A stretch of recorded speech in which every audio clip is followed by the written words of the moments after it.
بسم الله الرحمن الرحيم. إن الحمد لله نحمده ونستعينه ونستغفره ونعوذ بالله من شرور أنفسنا وسيئات أعمالنا.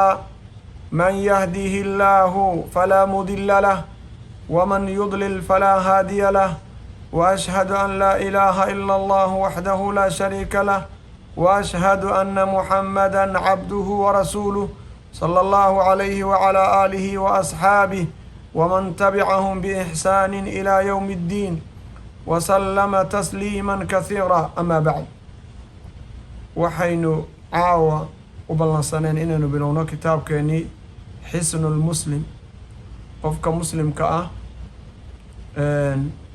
dayrkiisii ama gaashaankiisii ama difaaciisii ayuu sheikhu u bixiyey. sidaa daraaddeed marka saciid bin wahb alqaxtaani ayaa la yihahdaa. kitaabku waa kitaabka xisnulmuslimka ah. waxaynu insha allah rabnaa inaynu uga faa'iideyno dadka muslimiinta meel kastay joogaan, ayna isku difaacaan oo gaashaan ka dhigtaan oo ay fahmaan oo ay akhristaaneen. sidaa daraaddeed caawa oo ay taariikhdu tahay bishii 11 25 2021 masaajidka shaafici ee xaafadda siidar ku yaala magaalada Minneapolis ee gobolka Minnesota ee Mareykanka, iyo kanaalka ka sheeke oo bulshada wax badan oo faa'iido ah u haya, ayaan rabnaa inaanu ku bilowno kitaabka la yidhaahdo xisnul muslimka. marka dhammaan waxaan ku wargelinay dadka muslimiinta inay ka faa'iidaystaan oo page ay ula socdaan oo ay markaas akhristaan, ku dhaqmaan, ka faa'iidaan, isku xijaabaan. maxaa yeelay qofka kitaabkan waa kitaab kooban oo mukhtasar ah, qof walbana wuu heli karaa, meel kastana wuu yaalaa. sheekhii alifeyna waxaan leenahay ilaahay ha u naxariisto, dembigiisana ha dhaafo. marka dhowaan buu dhintay. marka insha allahu tacaala idinkuna u duceeya markaad wax ka akhrisataan oo maarta, annagana noo soo duceeya markii aad fahamtaan wixii aan akhrino, ilaahay ina fahamsiiyaan leenahay idinkana. sidaa daraaddeed marka muqadimada yarta caawa waxaanu sameynayna kitaabka xisnulmuslimka. xisni marka waa gaashaan, almuslim qofka muslimkaa gaashaankiisii wey. marka qofka muslimkaa gaashaankiisaas il, sixir, xaasid, beelo kale, bahalo, cuyuun, wax dhibaya ma jiraan hadduu qofku uu dhufayskiisa galo. sidaa daraaddeed waxaan leeyahay dadka muslimiinta ah, rag iyo dumar, war dhufayskiinaan gala oo kitaabkan barta, akhrista, jeebkana ku qaata, waad ka faa'iidaysaan. caawa waxaynu qaadanaynaa marka fadlu dikri, bejka koowaad. bej baynu insha allah ula socon doonaa.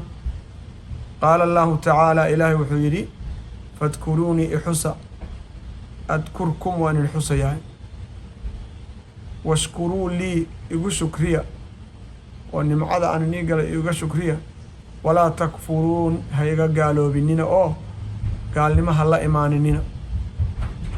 yaa ayuha aladiina aamanuu, aayad kale ilaahay wuxuu ku yidhi yaa ayuha aladiina aamanuu, kuwa iimaanka laga helayo arkaantii iimaanka o dhan baa soo gelaysa.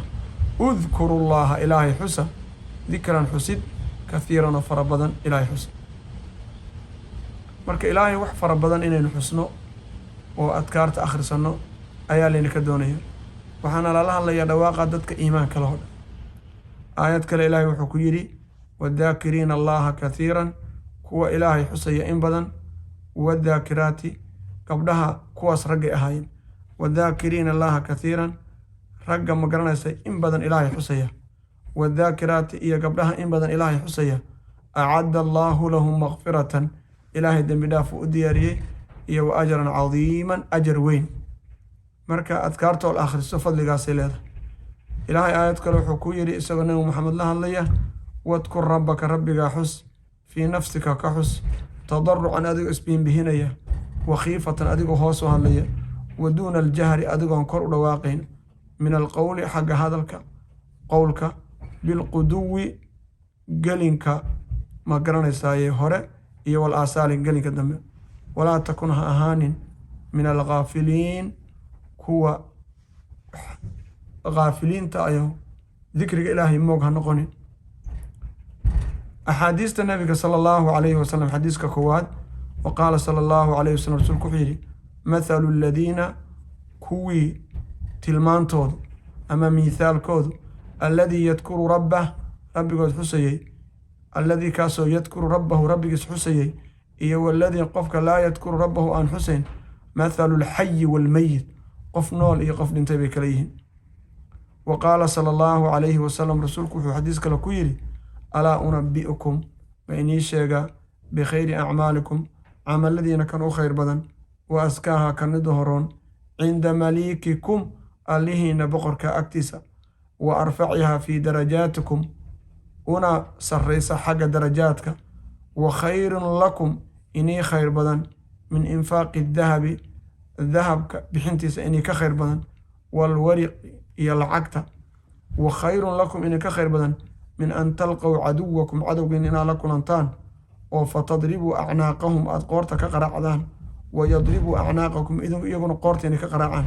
qaaluu balaa bay dhaheen qaala wuxuu yidhi dikrullahi tacaalaa ilaahay dikrigiisa inay ka khayr badan waxaas oo dhan. sidaa daraaddeed marka waa inaan dikriga ilaahay aan ku dadaalno oo aynu in badan xusno ilaahi subxaana wa tacaala. halkaa waxaynu ku dhammaaday beejka koowaad insha allahu tacaala beejka labaadna waa ku darsan doonaa.